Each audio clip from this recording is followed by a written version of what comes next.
Hello and welcome. Today we're going to be looking at Curtain Road in an area I know as the City East End Borderlands. It is really Shoreditch, and we're in the London Borough of Hackney, but close also to the London boroughs of Tower Hamlets and Islington. And of course the tall tower blocks of the City of London are ever present. Where does the name Shoreditch come from? A variant spelling used by John Stow in 1598, Suez Ditch, raises the possibility that the name may originally have referred to a drain or a watercourse. And of course we're very close to where the River Walbrook would have flowed. And the area has changed greatly from an industrial area pre-1970, and during the second dot-com boom the area and Old Street became popular with London-based web technology companies who based their head offices around the East End and East London Tech City district. A few moments ago we would have seen a new residential tower block being built called the Bard, and this points to the great history of the area connected with the Curtain Theatre and the theatre, and we'll talk more about that later as we go through the walk. Folk etymology holds that the place was originally named Shoreditch after Jane Shore, the mistress of Edward IV, who was supposed to have died or been buried in a ditch in the area. This is another new residential development going up in Curtain Road, and it's called The Stage, again hinting at the history of the area, which we'll explore later. Curtain Road and Old Street are notable for their clubs and pubs which offer a variety of venues to rival those of the West End. Shoreditch in particular has gained prominence as being a place for many trendy rooftop bars. I know a few people who are trendy and sophisticated enough to get invites to these type of places. So far, I've received no invite. In 2012, archaeologists from the Museum of London announced that they had discovered the remains of the Curtain Theatre during trial excavations, and very close to the horse and groom that we saw a few moments ago. We'll be coming back that way, and we'll explain a lot more about the history of the Curtain Theatre. We're now at a place where New Inn Yard, Great Eastern Street and Curtain Road meet, and we're at the Old Blue Last. It was built in the year 1700 on the site of the first purpose-built theatre in Britain since the Roman era, James Burbage's The Theatre, but more about that later. The last was named after a cobbler's tool, subsequently renamed the Old Blue Last, and enduring through the Victorian era as a working-class pub, only to branch into the 20th century and become a brothel and one of the most notorious bars in Shoreditch. It was bought by Vice magazine in 2004, and they still own it, promising that literally no one has ever been shot here since we took over. The Arctic Monkeys, Amy Winehouse, Anne Florence and the Machine have played here. We're now in New Inn Yard, and on or near this site theatre, Elizabethan Playhouse was the first permanent theatre ever to be built in England.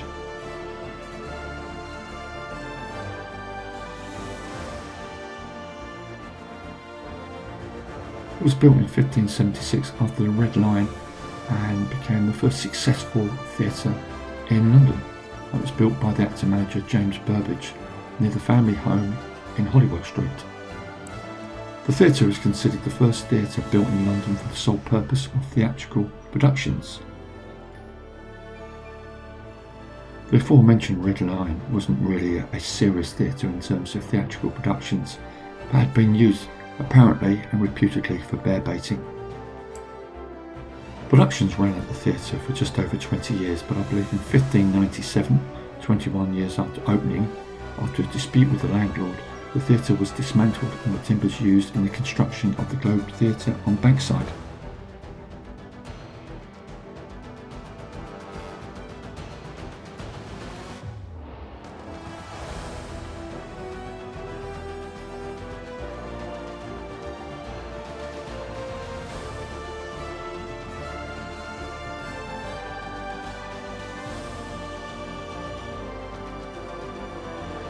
I blocked in a small piece of film showing an English literature graduate sitting next to the Great Bard.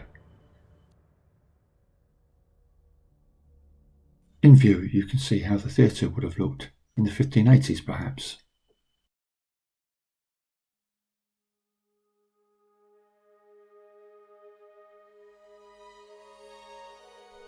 I've dropped in a print of a map of the City of London and its surrounding areas.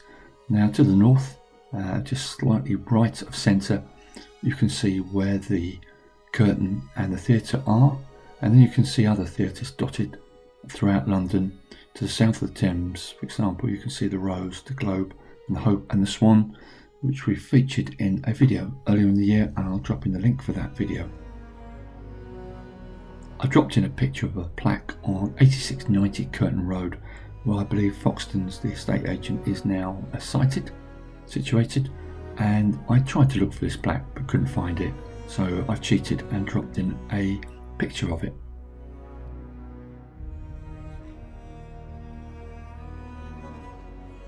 In the 12th century, a priory dedicated to St. John the Baptist was founded by Augustinian canonists, that's difficult to say, on a 3-acre plot where the Holywell Spring rose fronting on today's Shoreditch High Street. The street pattern around the walls of the priory largely survives today, being Shoreditch High Street, Holywell Lane, Curtain Road and Bateman's Row, and I dropped in an old map of the area as it was in the 16th century.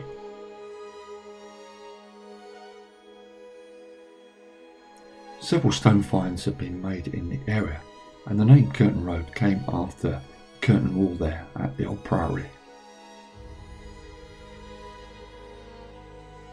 We've mentioned the hipster element to Shoreditch. Now you've been able to see that with many of the new buildings that have gone up and the new residential developments, but there's still a downhill element, and you can view that in some of these side streets and alleys. But I guess it serves a purpose. You'd never call Shoreditch a place of gentrification, and I don't think it would like it either. We're now in and around Rivington Street. Now this is a street of some importance, and we'll come back and do some more filming here. But in 1968, the Radical Anti-University Project and the Vietnam Solidarity Campaign set up their headquarters here. The anti-university played a brief but hugely significant part in the history of the area. The industrial decline of Shoreditch in the 1970s was mirrored not just in other areas of London, but throughout the country. This had been an area of workshops, industry and business, and sadly that went. It may be hard to believe without closer inspection, but it was an area that was thriving, where actually people made things. And today, if you look beyond its trendy veneer, you can still sense that atmosphere, that energy of a place that was full of people making things, gritty industrial processes.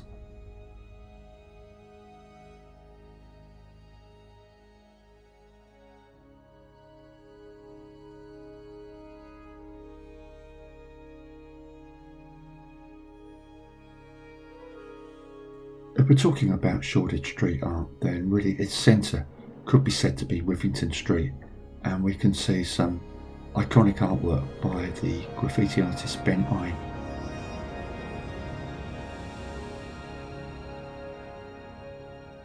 And the legendary street artist Banksy had his exhibition here in the year 2000, and some of his work survives today.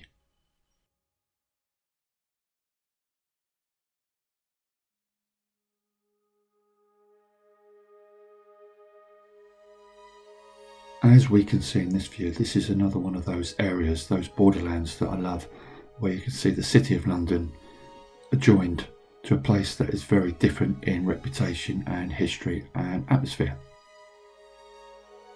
This is a particularly nice frontage to a contemporary gallery, print publisher and printing studio. I particularly like the geese.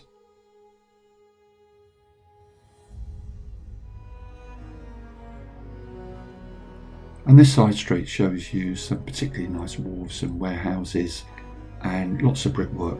So again, it's that nice contrast to the glass and steel of the City of London.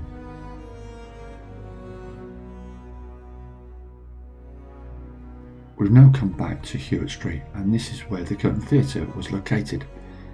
The Curtain Theatre opened in 1577 and continued staging plays until 1624. From 1597 to 1599 it became the premier venue of Shakespeare's company, the Lord Chamberlain's Men, who had been forced to leave their former playing space after the theatre closed in 1596-1597. The Lord Chamberlain's Men departed the curtain when the Globe Theatre, which they built to replace the theatre, was ready for use in 1599. Romeo and Juliet, as with the theatre, was one of the most prominent plays to be staged here. An interesting episode took place here on the 14th of June 1584, in the account of the Queen Elizabeth I's Lord Chamberlain William Cecil, Lord Burleigh and William Fleetwood, Recorder of London, detail a near riot on that day. Fleetwood comments that were very near the theatre of Curtain at the time of the plays, an apprentice sleeping in one of the nearby fields was pestered by a gentleman, which resulted in a fistfight. The following day other apprentices threatened to riot, and an unknown number were arrested.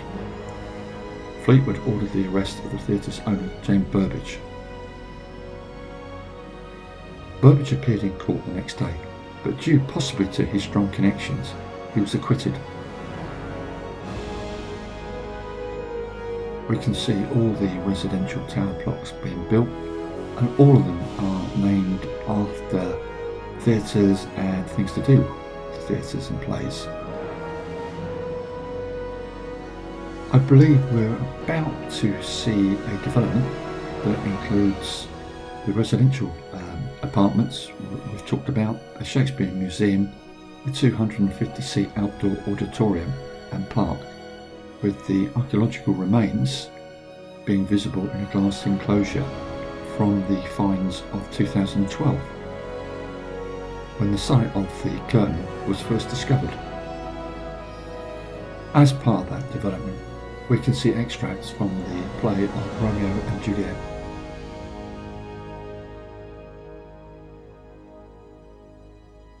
We're walking by this side of the Horse and Groom and we can view this mural of the curtain.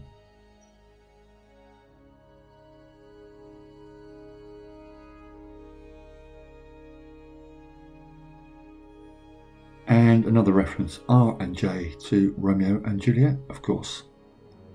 I didn't realise that until my wife told me. And that's because I'm thick and she's much cleverer than me.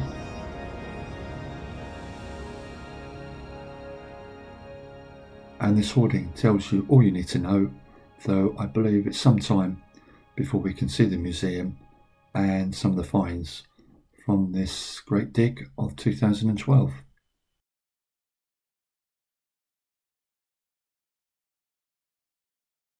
Again, this is another plaque, not of particularly good picture quality, that I tried to look for and I didn't find. Maybe my excuse is that it's behind the hoardings. And that's it from the Anglian Flaneurs. I'll leave you now with this building that I particularly like just opposite the Horse and Groom. It's just to finish on a sort of rather untheatrical note from this very theatrical of streets. It's goodbye from the Anglian Flaneurs. I hope you enjoyed the vlog.